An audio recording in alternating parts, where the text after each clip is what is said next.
Hello there and welcome. In this video I got you 10 tips and tricks which will help you leveling through the Slormancer. It's mostly based around getting you as fast as possible through part 1 and part 2 of Adam Nostros' Trials, which unlocks the entirety of the activities that you will enjoy in this game. I hope that there will be some things that will be helpful for you on your journey. Now let's get started with number 1. Whichever build you want to play for your journey through the leveling process, I'd recommend to bring yourself a combination of some sick sort of AoE and some sort of doing a lot of damage to a singular target. My character here has a bleed AoE build with a combination of detonating these bleed stacks on singular enemies. This is by not really anything spectacular or sophisticated or whatever, but I found that these two things speed up the process massively. Good source of AoE, good source of single target damage. These are the two goals that you should aim for firstly. Then, number 2, get yourself some XP modifiers. There's a lot of bumps on the road which require you to have a certain level, and getting there without any help of XP modifiers, I found that honestly pretty difficult. So experience gain can be easily modified by using this ultimatum of infinite wisdom. This thing here does increase your XP gain and can be upgraded by raiding the Slorm Temple, which you also need. This is one of the best trinkets, or you just go instead for XP gain on your gear, also possible. Whatever path you choose, XP modifiers will help you a lot in getting through this here, because in both instances I was grinding the level requirement the longest. Number 3, selecting your gear. So here's a very simple thing. Before you're level 50 plus, don't really care too much about the gear. Just equip whatever is yellow and has a decent level and you're good to go. Once you are past level 50 and getting closer to level 60, it starts to pay out to pay attention what your gear has slot-wise on itself. You want to pay attention to defensive and offensive stats. I want to get closer into that topic in point 8 when we were talking about gear crafting, but the basic gist of it is the first 50 to 60 levels, it's really mostly important that the stuff has a decent level, and beyond that you would be investing way more time than you'd be receiving returns for optimizing your gear. That's just my personal impression so far. Which brings me to number 4, enhancements. These are done by this guy who has that wonderful shiny green rock here on the map, and these are, despite not going too hard into your gear modifications, massively worth it.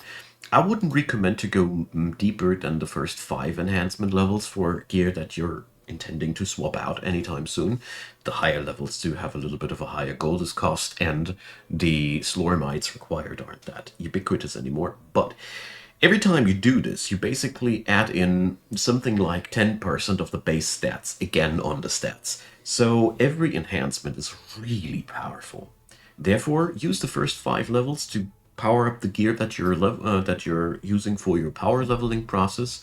And once you're starting to enhance your gear towards your specific tastes, it pays off to go for the higher levels here. Just my personal verdict. It's up to you how you spend your resources, after all. Number 5, the next thing, Slorm Investment. So investing Slorm makes you more powerful. If you invest it into your character skills, you gain raw damage. If you invest it into your ancestral legacy, you gain elemental damage. Here it really depends on how your build ticks. If you're utilizing a lot of elemental damage, I'd strongly recommend to just level up these skills here, whether you use them or not. The wonderful thing is, when you just level them up, you still gain that passive bonus. It doesn't matter. You just invest points there and you get a reward there. And the same thing is true for your skill board. Just put those points somewhere where you practically don't need them. Level up the stuff that you're using first, of course, but after that, don't bank too much Slorm here. What I have here is the result of a grinding fest because I had to burst myself through the next goal, but overall, when you have a lot of Slorm, spend it. It makes you more powerful. Just pay attention to which direction is better for your build. It always depends. Number 6, the Great Forge. So this is to me personally, the area which I found to be the best spot in game to grind experience fast. In the Great Forge, you can set up yourself what wrath level you want to play, and you can play up to 100 waves that really give you an enemy density that is massive. You can also call the waves a little bit early. After you've done like 80% or such of one wave, you can call the next.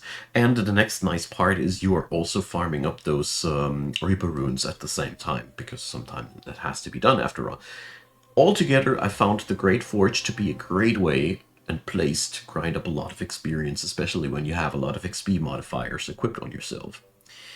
So, number 7, those trials that I mentioned already. These are a really, really good roadmap for yourself if you want little milestones on the way. Follow them through, as they will make you more powerful and give you interesting things to work towards too. But don't take them too seriously, because at the end of the day,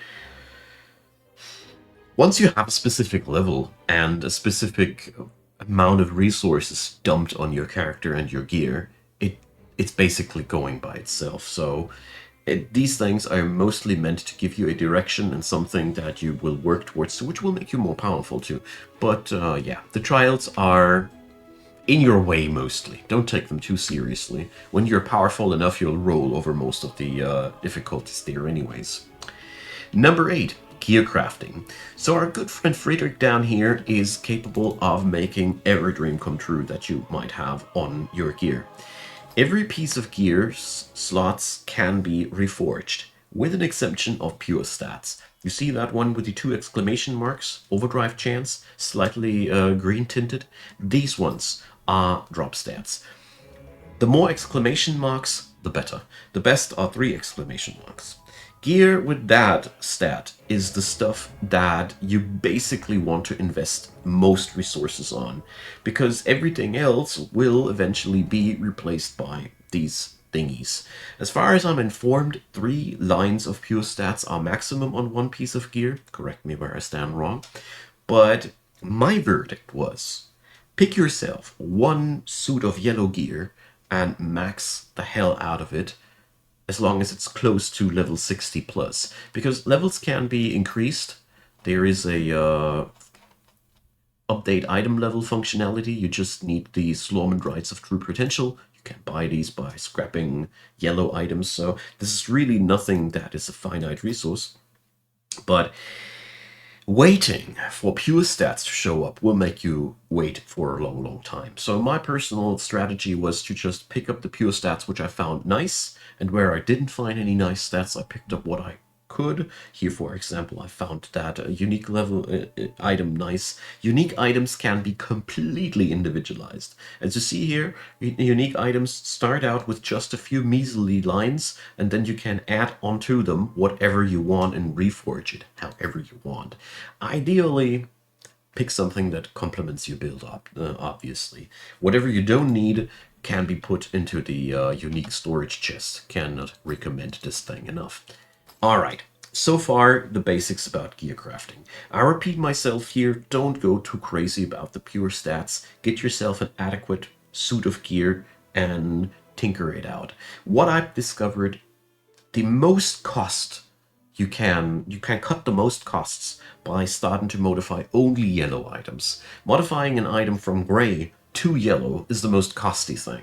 Rerolling their stats is the most inexpensive thing. So this way I have been able to get myself some decent gear without investing too much gold on the way. Number 9, Ancestral Skills. So the Ancestral Legacy, for one, you unlock it very slowly because you only unlock it via those Ancestral Stones. And the other thing is, when you're starting out, it's highly unlikely that you will make your build revolve strongly around the mechanics there. What I discovered, though, is that there are a couple of passive skills that are really, really good, or you go for the active skills if you want to complement them to your build. But I found here Seasoned Hunter, Reaper Smith's Legacy, Regenerative Strikes. These are all skills that will never go bad, especially early on when you don't have the massive sustain on your gear. My TLDR here is, If this place is entirely confusing to you, and it was to me as well, just go for some passive skills that you find tasty, aim your way towards them, and call it a day.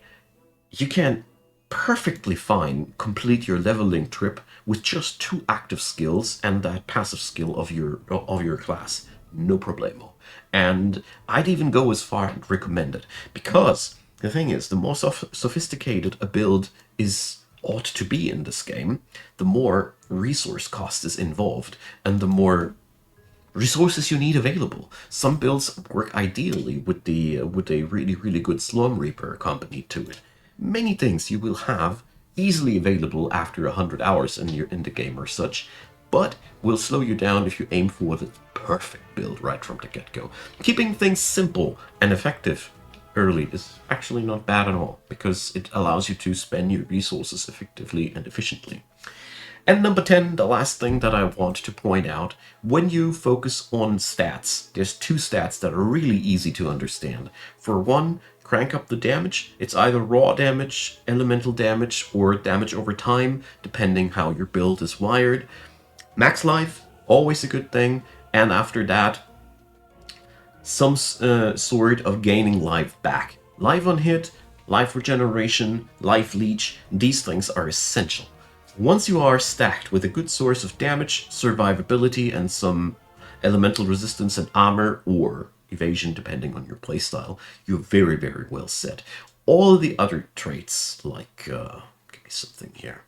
Melee recast chance, damage to elites. These are very, very nice things that you will enjoy over time, but don't stress out on them.